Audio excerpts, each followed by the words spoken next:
یوسف زئی، نام سنا ہے کہ نہیں سنا ہے؟ اب بہت توجہ اور دھیان سے سنیے گا، اگر مسنگ ہو گئی تو ذہن سے پوری ٹاپک ختم ہو جائے گی. Very careful.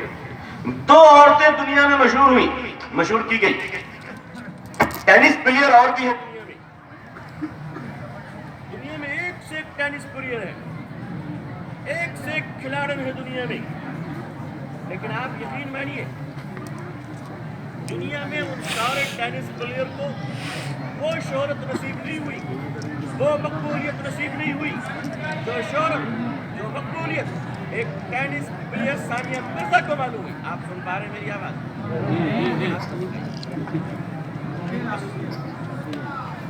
ایک بار گاڑی رک گئی تو پھر سمجھ جائے اسٹارٹ کرنا مشکل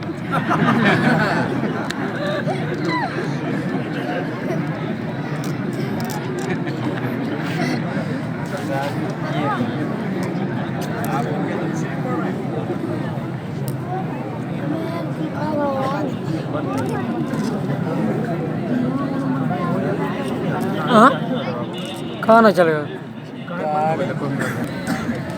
چالو اس پہ دلے.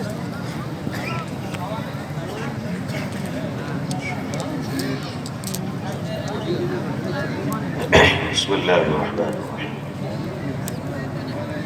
عزیزان ملت، دنیا جو اس وقت آپ سے تقاضا کر رہی ہے اور دنیا جہاں سے آپ کو موڑنا چاہتی ہے، آپ کے رخ کو بدلنا چاہتی ہے، آپ کے قبلے کو بگاڑنا چاہتی ہے، وہ مقصد صرف یہ ہے کہ دنیا کی تمام تر بےہودگی میں اگر کوئی رکاوٹ ہے تو رکاوٹ مسلمان ہے.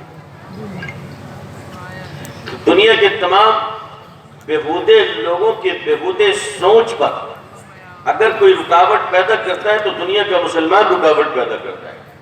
اور دنیا کا مسلمان ان تمام بےہودی سوچ پر اس لیے رکاوٹ پیدا کرتا ہے کہ دنیا کے مسلمانوں کے سامنے اللہ کا دین اسلام ہے، اور وہ دین اللہ کا سچا مذہب ہے جس میں پوری انسانیت کے لیے نظام حیات، وے آف لائف اللہ نے طے کر دی ہے. ماں کی گود سے لے کر قبر کی گود تک جینے کا سلیقہ، مرنے کا طریقہ، مرنے کے بعد کے احوال، مرنے سے پہلے کی تیاری، مرنے کے بعد حالات، وہ ساری کی ساری چیزیں. اسلام وہ دنیا کا واحد مذہب ہے جو دنیا کی زندگی میں آخرت کی پوری تیاری کا مشق کرواتا ہے، آخرت کے آنے والے پرچے کو دنیا میں آؤٹ کرتا ہے، آخرت میں ہونے والے سوالات کو دنیا میں فاش کرتا ہے، اور دنیا میں اپنے ماننے والوں کو ایک ایک لفظ بتا کر بتاتا ہے کہ تمہیں مرنے کے بعد جس زندگی کا سامنا کرنا ہے وہ آخرت والی زندگی ہے، اور اس زندگی کی تیاری تم اس دنیا میں کر لو. بس یہی وہ چیزیں ہیں کہ دنیا آپ کو رکاوٹ سمجھتی ہے، دنیا اپنے تہذیب میں آپ کو بادھا سمجھتی ہے. اس لیے پوری دنیا کی اگر محنت کسی چیز پر اس وقت چل رہی ہے تو وہ محنت مسلم سماج کی عورتوں کو ورغلانے اور گمراہ کرنے کی محنت چل رہی ہے. پوری دنیا میں اس وقت انٹرنیشنل کانسپریسی، عالمی سازش یہ ہے کہ مسلم دنیا کے مسلم سماج اور معاشرے کی عورتوں کو اتنا گمراہ کر دو، اتنا گمراہ کر دو کہ ان کے گود میں پلنے والا بچہ جو کل کا خواجہ معین الدین چشتی ہوا کرتا تھا، ان کے گود میں کوئی اللہ کا ولی نہیں بلکہ ہر پلنے والا بچہ وقت کا سلمان خان بن جائے، شاہ رخ خان بن جائے، عامر خان بن جائے. ان عورتوں کو اتنا برباد کر دو، اتنا برغلا دو، اتنا ذلیل و رسوا کر دو کہ عورت اسلام کی باغی ہو جائے. نعوذ باللہ من ذالک. یہ محنت کیوں چل رہی ہے؟ آخر وجہ کیا ہے؟ آپ دیکھیے دنیا میں دو لڑکیوں کو بڑی شہرت ملی جن کا نام میں نے لیا، ایک محترمہ ثانیہ مرزا اور دوسری محترمہ ملالہ یوسفزئی. ایک کو ٹینس کی دنیا میں بڑی شہرت ملی، بڑی شہرت، اتنی شہرت کہ پوری دنیا نے کہا کہ مسلمان لڑکی ہو تو ثانیہ مرزا کی طرح.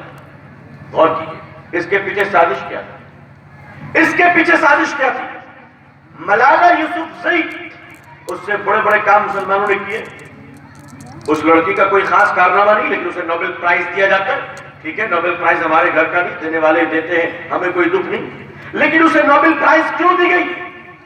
آپ جانتے ہیں دنیا میں مسلمانوں کی لڑکیوں کو، عورتوں کو یہ مغربی طاقتیں اور اسلام دشمن طاقتوں نے ایک میسج دیا، ایک پیغام دیا کہ اے مسلمانوں کی بیٹیاں، اگر تمہیں جینا ہے تو مصطفیٰ کی بیٹی فاطمہ کی طرح زندگی مت گزارو، ثانیہ مرزا، یوسف زئی، ملالہ کی طرح زندگی گزارو۔ ہم تمہیں شہرت دیں گے، ہم تمہیں مقبولیت دیں گے، ہم تمہیں پیسے دیں گے، ہم تمہیں مقام و عزت دیں گے۔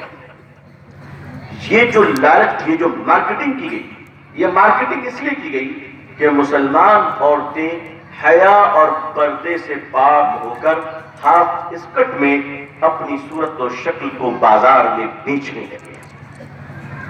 یہ ایک سازش کی گئی، نعرہ لگایا گیا۔